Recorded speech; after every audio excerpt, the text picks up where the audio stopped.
Si Sarah ang shoot namin kanina para sa kanyang nalalapit na 30th birthday.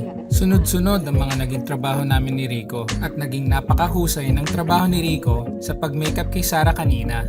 Kasama rin ni Sarah ang mga kaibigan niya para magbigay ng suporta at ihanda ang ilang mga props. Salamat din kay Robby na tumulong kanina.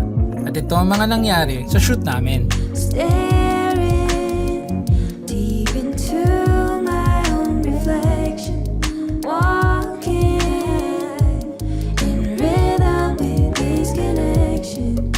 I'm ticking, I'm talking, I'm beeping, I'm popping, I'm rolling, I'm rocking in my own flow, shining in my own glow. Salamat sa tiwala ninyo sa amin at sana nag-enjoy kayo sa inyong Wowenko experience.